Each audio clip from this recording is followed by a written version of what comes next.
what's up guys? Welcome to this video. So it's been a while since I made any content on this channel, specifically my type of content, but I'm back today with a video about the hollow body, or what is sometimes referred to as the dish position. Now this is a fundamental position that acts as a really strong foundation to many other disciplines that can kind of stem from that, and it creates a firm sense of stability and balance. So the way the video is going to work is I'm going to start by explaining the benefits of the hollow body and how that translates to specific activities and disciplines that you might be training in. Next, I'm going to demonstrate the correct technique and show you some exercises of how you can improve strength in this area. High performance in most sports and athletic endeavours depend on strong and stable core muscles. Working in the hollow body position can act as a kind of blanket exercise that will benefit all of the disciplines that you wish to train in thereafter. To start with the basics, it goes without saying that the hollow body builds a strong core overall, but it also trains the transverse abdominis, which are the deepest abdominal muscles sitting between the ribs and the pelvis, and it essentially tightens this area up, as opposed to having that kind of bloated turtle shell belly that you often see. Now this has both a practical as well as aesthetic function, as we're going to explore in this video, but one of the most important things about having hollow body strength is it greatly contributes to things like prevention of injury to the back due to the engagement of the rectus abdominis, resulting in what's known as anti-extension, meaning the use of the flexion muscles to prevent extension, which can be very dangerous when lifting something heavy. As you'll know if you've seen any of my previous content, I'm a martial arts practitioner, and core strength and stability is perhaps the most important element in striking prowess, namely correctly utilising the kinetic linking principle, in which power is generated first in the legs, then travels up through the body, twists through the hips, then goes to the back, chest and shoulders, and then finally down the arm to the strike, multiplying that momentum through all the leverage of the previous parts and discharging the energy into the target. It's also vital for grapplers as well, in that they need to maintain strength in the core while in motion, maintaining stability in one area while simultaneously providing motion in others. In striking specifically, if the core muscles are not strong enough to contain and transmute that energy into the strike afterwards, then it's going to be greatly compromised, especially when striking against something with a considerable weight to it. Think of the body in this scenario like a vessel for containing water. If there's a hole in the vessel, then the total pressure is going to be less than it would be if the vessel was intact. It becomes evident when a martial artist has an underdeveloped core because they aren't able to apply their full force and speed into a strike, and it falls apart somewhere in the middle. Conversely, when somebody has really refined their striking technique and combined that with a strong, stable and developed core, the strikes take on a whole new dimension. And striking is just one element that's improved. General movement speed will also be increased, particularly the ability to change direction quickly and move in and out of range, as well as strike at unusual angles. Something I practice alongside my basic martial arts skills is the sport of tricking, which is essentially kind of an acrobatic form of martial arts expression.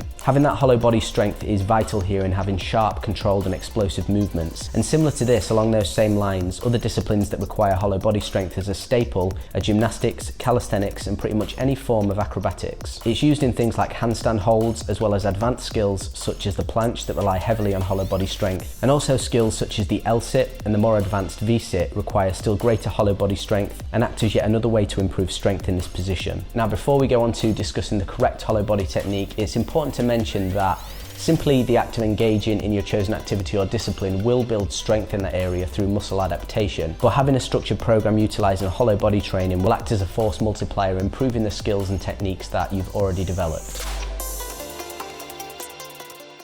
Hey guys, it's me again. So here's what happened. I actually committed myself to a huge number of videos this month, and I woke up on Monday with a swollen, infected saliva gland, which was disgusting. That's when Grant kindly stepped in and offered to take the reins on this one for me, and he's doing a fantastic job as ever.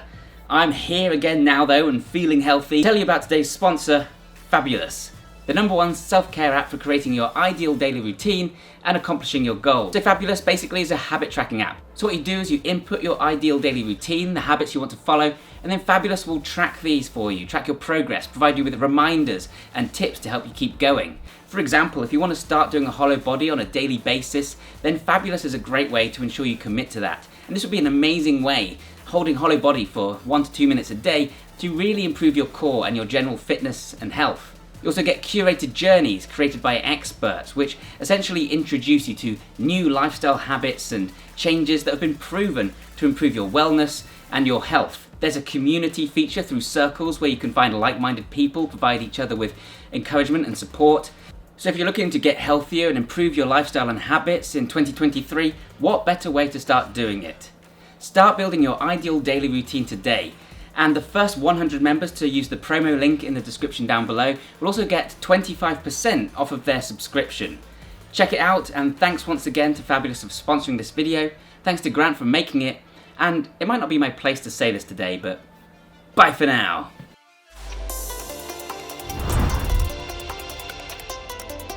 So now I'm going to take you through the hollow body position or technique. Now it's relatively simple, but I just want to run through all of the different elements to make sure that you're executing it correctly.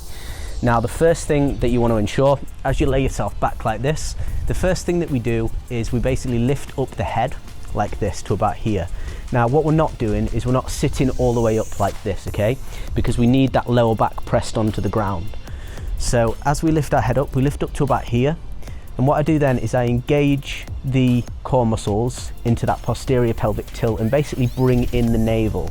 Now the way I like to think about this is imagine scrunching up a newspaper. So you want to get those lower muscles scrunching under first and then all of the rest after that. So what we do there, as we've lifted up that head, we lift up to here and then I'm pushing that lower back down into the ground. You don't want to have a gap underneath here, space between you and the floor. You want to have the upper part of your butt, your lower back and just the bottom part of your upper body pressing into the ground. And the first thing that you want to do from here is lift up the legs to here and then lift the hands. This is a kind of less advanced version if you're struggling with the technique. And then as you get better at it, you want to just slowly extend the legs until you're in that full hollow position like this, okay? Or you can even bring them lower down to here. Then from there, if you wish to advance it more, you can bring the hands back like this into more of a dish position. I'm going to demonstrate some exercises now that build hollow body strength. What I'm doing here are called X-ups, returning to a neutral position on the ground. You can do the following exercises from this position or the full dish for a more advanced variation. The first one is a simple hollow body or dish hold. Use a timer on your phone for 20 to 30 seconds. This is the V-up. Keep the legs and arms as straight as possible and try to fold the arms past the legs if you can.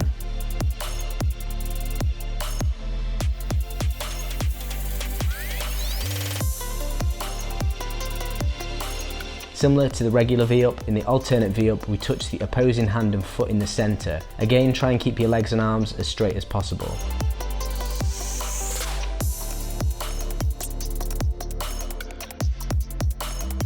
This is the hollow rock. I'm offsetting my equilibrium, causing a rocking motion in one direction, then using the core muscles to offset that motion and rock in the other direction.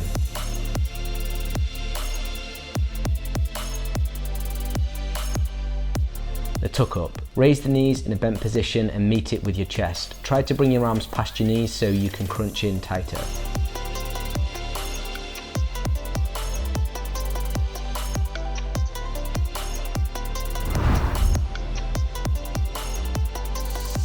You can also assume the hollow body by protracting the scapula and engaging the muscles during plank, making it more stable than the regular plank. Same thing goes with push-up variations and holding it throughout as well. This is a good practice in general, as often people begin this way but allow their back to kind of sag down as they're pushing up like this, rather than keeping it tight. Another variation is to assume the hollow body when you're hanging. Other variations include the dragon flag and the Lalande push-up. So in conclusion, hollow body strength is a vital component that will improve performance in any athletic endeavours, as well as also increase other well-being traits, namely training the posterior pelvic tilt, which is a great antidote for sitting for long periods as many people do, which contributes to the anterior pelvic tilt. Anecdotally, I personally do a lot of sitting when editing videos and things like that, but I have no issues with my back or anything of that nature, and I believe that that is due to having good core development through my own training. Finally, perhaps the biggest benefit is that it basically makes everything you're doing in your chosen discipline easier, because you're not having to rely on as much momentum and basically muscling through all of the movements you're performing. You're essentially becoming much more efficient at what you're doing. So I hope you enjoyed this video today, guys. If you'd like to see more stuff from me, then please head to my social media channels that will be appearing on the screen now, and I will see you next time.